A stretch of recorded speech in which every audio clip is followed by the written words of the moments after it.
Akkam jirtu daawwattoota keenya. Egaa har'aa entertainmentii haaraa, entertainmentii guddaa isiniin barsiisuuf asitti argamee jira.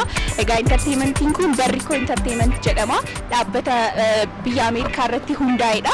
Egaa entertainmentiin kun dhaabbanni isaa biyya Ameerikaa ta'ullee biyya keenya keessatti namoota baay'ee wajjin waliin ta'anii hojjetaa jiru.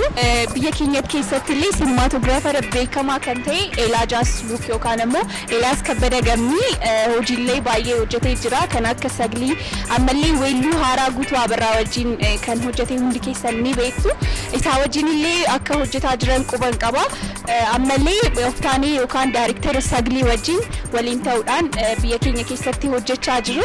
Entertainmentiin kun immoo hojii isaa tokkoffaa tokko jedhee jalqabuudhaaf weellisaa Dinqisaa Dabalaa wajjin qophii isaanii xumuranii jiru. Barrikoo Entertainment. Oftaanii baga nagaan dhufte. Ganaan nu eeddanii. Egaa Oftaanii jechuun daayirektara beekamaadha. Saglii irratti kan beeknudha. Egaa Oftaanii ati biyya keenya keessa waliin ta'uudhaan entertainmentii kana wajjin waliin hojjechaa jirta. Mee entertainmentii kanarraa sabni keenya maal eeguu qabda? Galatooma entertainmentii kanarraa hawaasni keenya maal haa eeguu wanta jedhuuf egaa entertainmentii kana wajjin hojjechuudhaaf agreementii irra geenyeerra.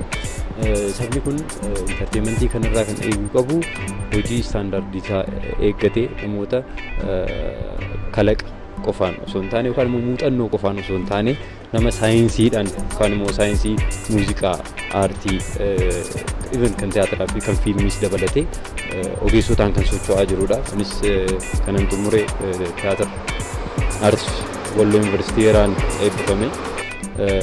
Eelaas Kabbada Gammiin immoo akkasuma. Namoota akkasii qabatee entertainmentiin kun aartii Oromoo sadarkaa tokko ol guddisuudhaaf haala kanaan tokko jedhee jalqabaa jira. Irra caalaa immoo hawaasni keenya nu beeka. Hojiidhaan immoo agarsiisneerra. Irra caalaa immoo wanti gara duubaatti nu deebisu jiru. Kanaaf gara fuulduraatti hawaasni keenya hojii kanaan dura darbeerra caalaa eeguu qaba.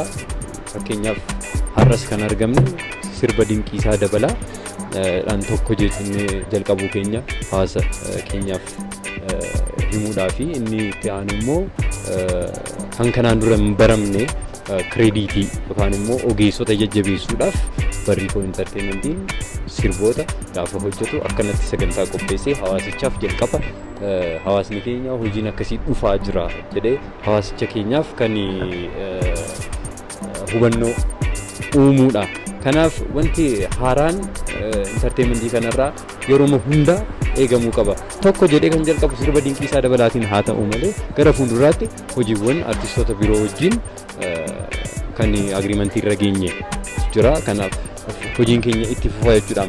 Kana keessatti immoo irra caalaan Eelaas Kabbadan jira, ani jira. Manni kunis akkasitti nuuf eeyyame wajjin hojjechuudhaaf eeyyamamaa waan ta'eef Waakaandaa Lounge geessuufii barbaanna. Kan itti aanu immoo warroota hojiiwwan kana irratti hirmaatan gara fuulduraatti kan wajjin hojjechuu barbaadan baay'eedha.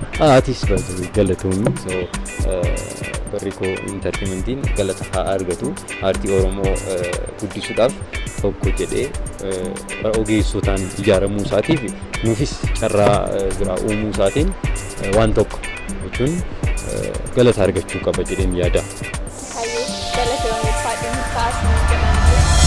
Barrikoo